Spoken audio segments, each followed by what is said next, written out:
How's everybody doing today? Hope we're all good on the very first day of 2019. I'm very glad 2018 is behind us, at least for me, because it was a pretty rough year. I'm telling you, jeez. I don't know if that's coming out very good or not. Get a little more light shedded on the Willikins. Hi, buddy. Let me say hi. Hi, Willie. Hi, everybody. Me and Willie are waiting in the car while the wife does some grocery shopping. So, I had been talking to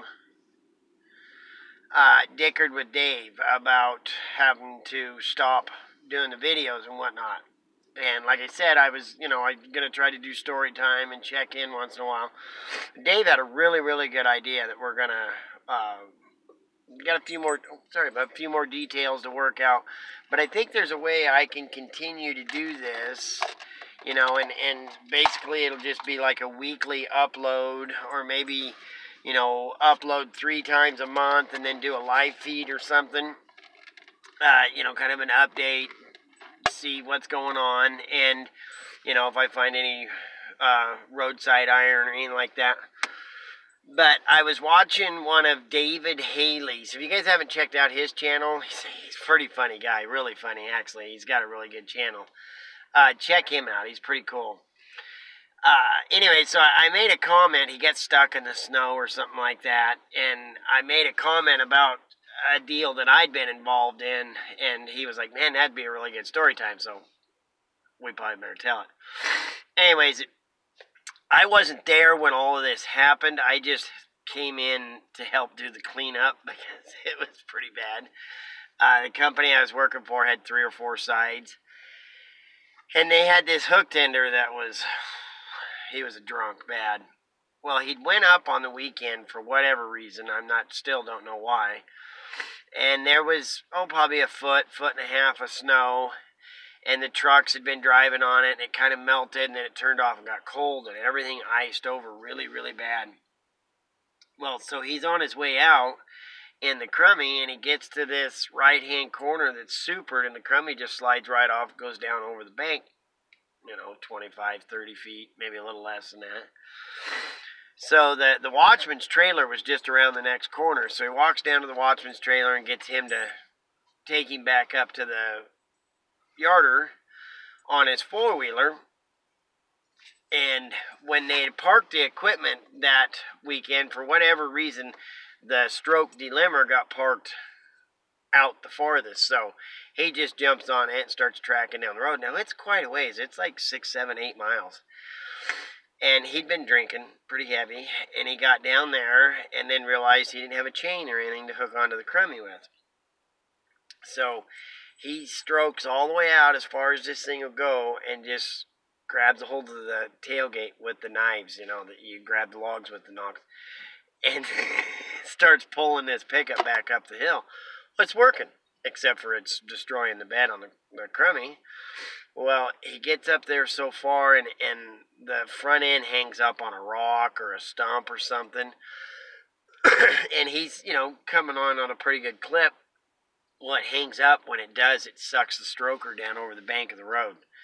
And I mean, over the bank. He's fouled. He actually has to slam the head down to stop him. When he does that, he does more damage to the crummy. So, he finally gets let go of the crummy, and it slides back down to where it was, puts the head down.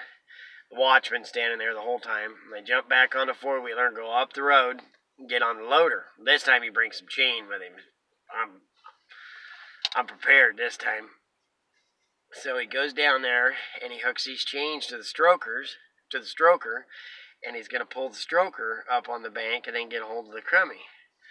Well, he gets hold of the stroker, and, it's off the bank. One track is completely off, and he starts pulling.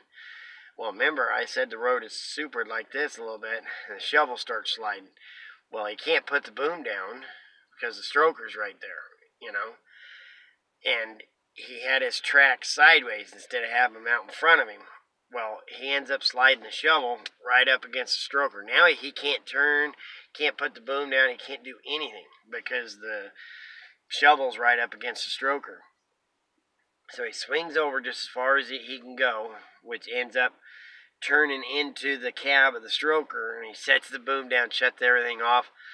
Watchman gives him a ride down to the bottom of the hill where they can get on cell service. He calls for a ride.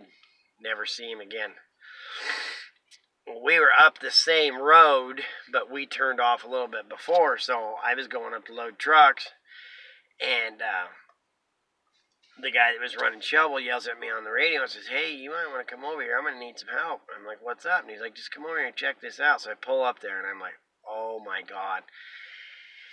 It ended up taking, we hooked a D7G and a D8H to the loader, and took them, both of them kind of up the road a little bit and winched it far enough back up to where they could move it.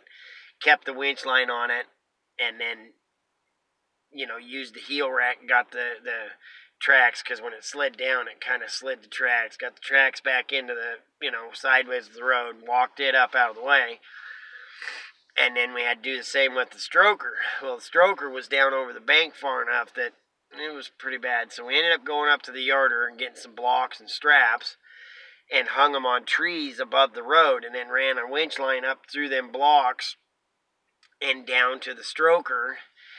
And then we put the D8 on the low side and the 7 on the high side, and we used the heel rack of the shovel and set it down on the blade of the 7 to help for weight, and ended up breaking the winch line a couple of times. And we eventually got the stroker back up on the road and got it walked up out of the way. Now it's time to get a hold of the crummy. And I mean, this thing, it's destroyed. The whole bed of it's just... So... They're like, "Well, where are we going to hook? There's nowhere to hook onto it, da-da-da-da-da." So this guy goes down, and he just goes right around the rear end of it with the winch line, hooks onto it. I'm like, "Ooh, I don't know if that's such a great idea." And it was the owner, so it was, he just starts winching it up the hill. When it gets up to the same spot as it had before and hangs up, the old rear end just goes, peels right out from underneath it. Now we've got a crummy that's,